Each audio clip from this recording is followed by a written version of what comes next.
ఈ ముఖ్యమంత్రి కథ ఎట్లున్నదంటే ఓ నలుగురు కలిసి పట్టం వచ్చిరంట ఓ 20 ఏళ్ళ 30 ఏళ్ళ కింద పట్టం వచ్చినప్పుడు ఆ నలుగురికి పట్టం ఎట్లుంటుందో తెలియదు, ఏముంటుందో తెలియదు, సరిగ్గా హిందీ కూడా రాదు.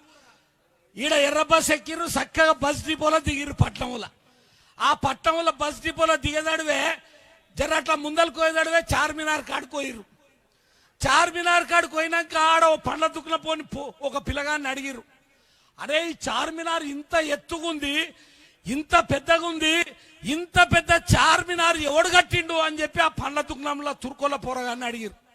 ఆ పోరగాడు అన్నాడు నైమాలూం సాబ్ అన్నాడు. అబ్బా నైమాలూం సాబ్ కట్టినాడు ఇది, ఓర్ని అమ్మ ఇంత పెద్ద చార్మినారు నైమాలూం సాబ్ కట్టినా అయితే అని చెప్పి ఆడికెళ్ళి అట్లా నడుచుకుంటా మక్కా మసీద్ కాడుకోయారు.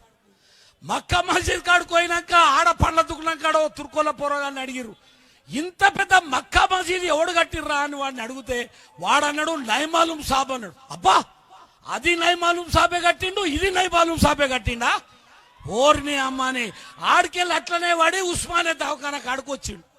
ఉస్మానియా దవాఖానా కాడుకొచ్చి ఇంత పెద్ద దవాఖానా ఎవడు కట్టిండ్రా బాబా అని ఆడ కొబ్బరి బొండలు అమ్మేటోడిని అడిగిండు. ఆడ కూడా తుర్కాయనే ఉన్నాడు, కొబ్బరి బొర్రలు కొట్టేట ఆయన. ఆయన అన్నాడు ఎవరు కట్టిరు సార్ ఇదంటే ఏ మేరకు నైమాలూం సాబ్ అన్నాడు. అబ్బా చార్మినార్ కట్టినోడు నైమాలూం సాబ్, మక్కా మసీద్ కట్టినోడు నైమాలూం సాబ్, ఉస్మానియా దవాఖానా కట్టినోడు కూడా నైమాలూం సాబేనా, వాయబాయి నైమాలూం సాబుని చూడాలి ఎట్లుంటాడో అని ఆడికెళ్ళి అట్లా అట్లా గోల్కొండ కాడుకోయారు. ఆ గోల్కొండ పోయినాక గోల్కొండ కాడోని ఓ అడిగిరు, ఏం లేదు మనోళ్ళు దుమ్ము లేపుకుంటూ వస్తారన్న కదా, ఇప్పుడు వస్తురు దుమ్ము లేపుకుంటా, మీరేం ఫికర్ చేయకూరు. అయితే గోల్కొండ కాడుకోయినాక ఒకటి పట్టుకొని ఈ గోల్కొండ ఎవడు కట్టిండ్రా అన్నారు. వాడన్నాడు నైమాలూం సాబ్ అన్నాడు. ఇళ్ళకెళ్ళి ఒకడు తుపుకుల కింద పడ్డాడు. ఏమిరా వీడే కింద పడని నీళ్లు తల్లి లేపిర్రు వాళ్ళు. ఏమిరా ఎందుకో కింద పడ్డామంటే చార్మినార్ కట్టినోడు నైమాలూం సాబ్, మక్కా మసీద్ కట్టినోడు నైమాలూం సాబ్, బస్ మన ఉస్మానియా దవాఖానా కట్టినోడు నైమాలూం సాబ్, ఆఖరికి గోల్కొండ కట్టినోడు కూడా నైమాలూం సాబ్. ఈ నైమాలూం సాబ్ను చూసి పోదామని చెప్పి ఈ నలుగురు ఒకటై ఆడంగా అట్లా పడి ఆ పురాణ పూల్కి వెళ్ళి వస్తున్నారు. పురాణ పూల్కి వచ్చేటాలకల్లా ఒక నలుగురు అనాథ శవాన్ని తీసుకొని మోసుకుంటా ఆ శవం తీసుకొని ముందలు పోతున్నారు. పోతే ఆడంగా పోతున్నారు కదా శవం, ఆడ ఒక పోరగాన్ని పట్టుకున్నారు. ఈ శవం ఎవరిదిరా అని అడిగిరు. ఆ పోరగాన్నాడు నైమాలూం సాబ్ అన్నాడు.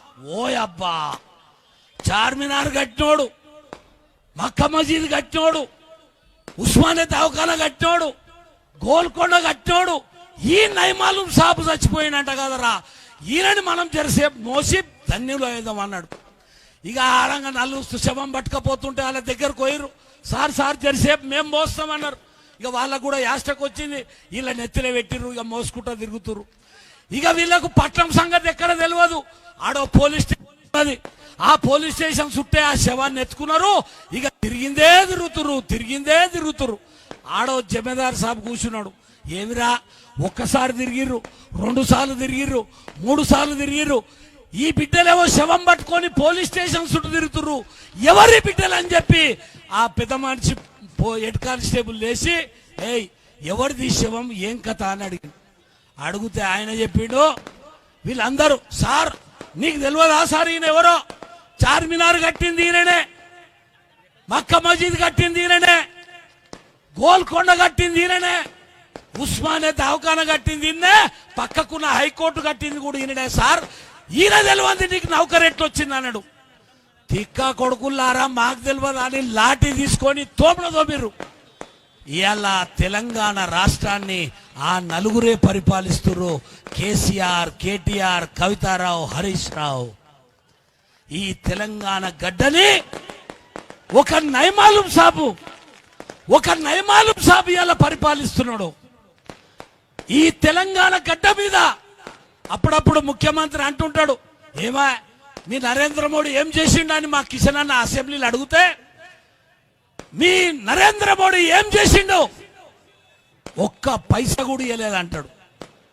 అమ్మా ఒక్క పైసా కాదు, ఈడున్న మా పేదోళ్ళు, ఈడున్న మా బీదోళ్ళు, ఈడున్న మా హరిజన గిరిజన బలహీన వర్గాలు చాకలి మంగలి కమ్మరి కుమ్మరి వడ్రంగం నేత గీత యాదవ బోయ ప్రతి పేదవాడు తింటున్న ₹1 కిలో బియ్యంలా 32 రూపాయల 40 పైసలకు నరేంద్ర మోడీ బియ్యం కొని ₹1 మీరు కడుతున్నారు, ₹2 కేసీఆర్ ఇస్తున్నాడు, ₹29.90 నరేంద్ర మోడీ కిలకు బియ్యం ఇచ్చి నా పేద ప్రజలకు 4 ఇళ్ళు నోట్ల కోయటందుకు చేసినటువంటి నరేంద్ర మోడీని ఏమిచ్చిండు అని మాట్లాడుతున్నాడు.